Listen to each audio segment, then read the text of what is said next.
Bienvenidos a Eseratú. Anteriormente hablamos de las pirámides de Giza, que éstas estaban alineadas con el cinturón de la constelación de Orión, la Esfinge con la constelación de Leo, y esto fue hace más de 12.000 años antes de Cristo. Así como la forma en que estaban construidas rebasaba nuestros conocimientos de construcción al día de hoy. Bien, hoy hablaremos de otras construcciones y civilizaciones antiguas que aparentemente son viejas, anticuadas, sin mayor atractivo más que el turístico tal vez, pero si las analizamos detenidamente podremos ver patrones no comunes, que ya en estas épocas ahora sí comienzan a ser notorios. Algunos de estos patrones son la tecnología con la que las construyeron, su ubicación geográfica, la simbología en sus grabados y otras curiosidades que analizaremos y descubriremos. ¿Qué vamos a descubrir? Que estas civilizaciones muy probablemente estuvieron fuera de los libros convencionales o la ciencia y sin embargo estuvieron muy por encima de nuestra tecnología o arquitectura actual. Incluso parecieran que son de otro mundo. Sin embargo, están aquí.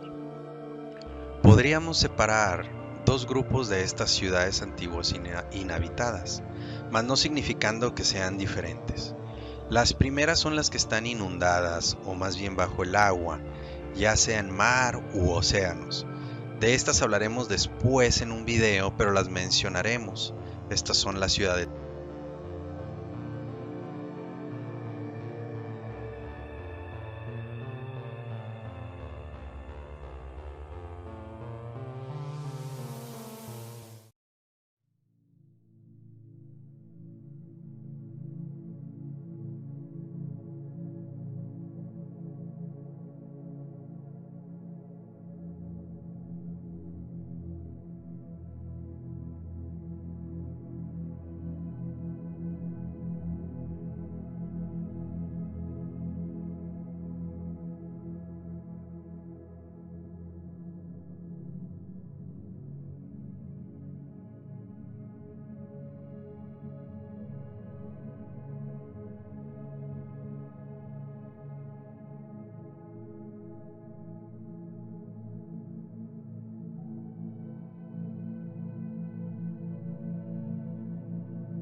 El siguiente grupo son las que están a simple vista y que la gran mayoría se pueden visitar fácilmente como un atractivo turístico. De estas se nos han dicho cómo fueron construidas y habitadas en unos tiempos o rangos de 2000 a 3000 años, más ninguna creo, no equivocarme, más de 4000 años antes de Cristo. Podemos observar patrones entre estas, pero si hay algo que distingue las construcciones del hombre de las de la naturaleza, son los patrones lineales, o sea que saltan a la vista. Mientras tanto, los patrones de la naturaleza son más complejos, y no todos son a simple vista. Realmente los constructores de uno y otro son muy distintos. Pero ya veremos este tema en otro video para no entrar en controversias. Los patrones más comunes de estas ciudades son en primera instancia el cómo están construidas, todas hechas a base de piedra, y al parecer esto no tiene nada de raro al principio, pues es el material con el que estaba más a la mano. Sin embargo, al observar más de cerca, podemos observar la forma de estas piedras, cómo están unidas, pegadas unas con otras, denota un alto conocimiento y un uso de herramientas que no podemos visualizar o imaginar. Nuestras casas, por ejemplo, que están hechas de bloques o de tabla roca, de madera, se apilan una junto a la otra, haciendo una barda uniforme. En cambio, estas ciudades o templos, las piedras no son con formas de bloques o tablones, mas son desuniformes. Cada piedra que utilizaron tiene una forma diferente, un peso diferente, una profundidad diferente, una longitud diferente. Incluso hay algunas que tienen formas curvas o redondas, pero al final ya todas apiladas crean la misma barda, dándole esa forma uniforme. La pregunta es, ¿cómo es esto posible? Imaginemos por un momento que nosotros somos los constructores o los arquitectos de aquel tiempo y no tienes trascabos, no tienes camiones de carga para transportar estos bloques de piedra. Y esto sería muy tardado en los tiempos de construcción. Pero bueno, vamos a decir que puedes sortear y lograr el traslado, como nos lo han platicado, que como ya comentamos no hace mucho sentido. Pero, ahora, ensamblar cada piedra amorfa unida a otra, ¿cómo sería posible? ¿Qué herramientas utilizas para darle la forma de la piedra contigua que unirías, ya sea antes o después de colocarla? Aún teniendo la otra piedra al lado, tendrías que ir adaptando la anterior para lo que viene o viceversa. Pero si observamos, hay muchas caras en una sola piedra y estas a su vez tienen más caras. Y con las herramientas, ¿con qué herramientas les darías el acabado de la curva lisa? Me gustaría ver dibujos de estas herramientas y técnicas de construcción. ¿La verdad es posible llegar a este nivel de detalle con tales volúmenes en aquella época y en la de ahora? Sobre esto, algunas preguntas más serían: ¿por qué si son civilizaciones separadas por miles de kilómetros y en eras o tiempos diferentes se parecen en su forma de construcción, así como los rascacielos de Nueva York, de Shanghái o de Londres? Parece que la respuesta está en la pregunta: ¿realmente pertenecieron a tiempos diferentes? El siguiente patrón es la localización de estas.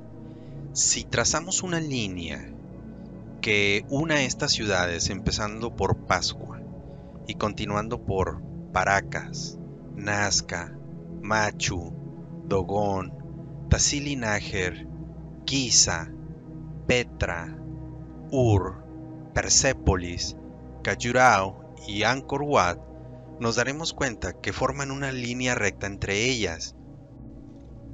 Es como si hubiesen estado anteriormente sobre un ecuador distinto al actual, es decir, una tierra no inclinada entre 30 y 33 grados.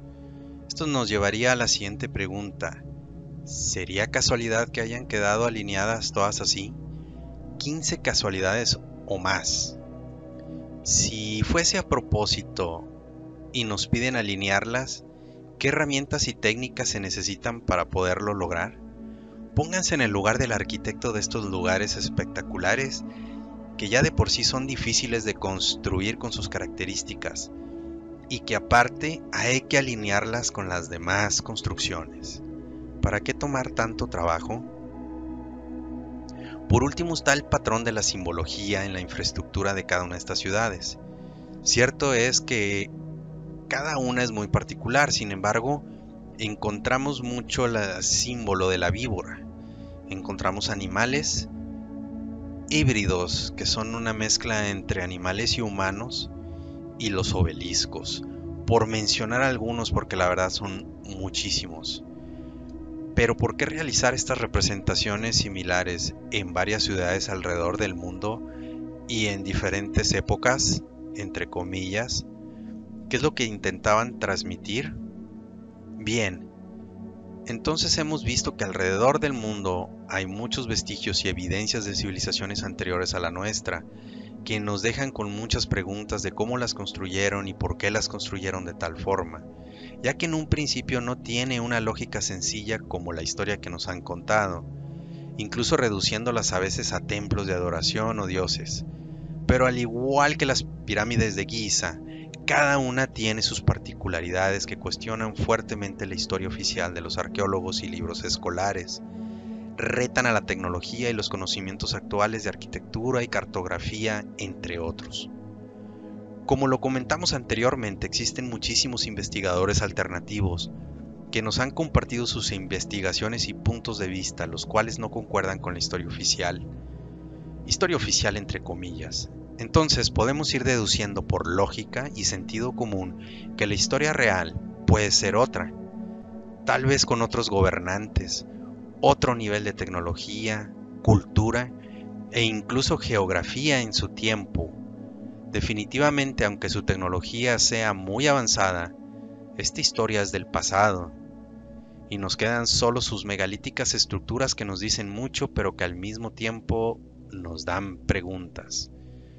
Como alguna sería, ¿nuestra civilización también podría pasar al olvido como estas? Hay un patrón que nos dice que todas las civilizaciones han tenido un fin. ¿Por qué la nuestra nunca lo considera? ¿Por qué la mayoría de estos tienen escritos que no entendemos? ¿O por qué la historia es deducida por arqueólogos que no tienen conocimientos de arquitectura, cartografía, aeronáutica o resonancia? O tal vez esta historia será contada en otros libros.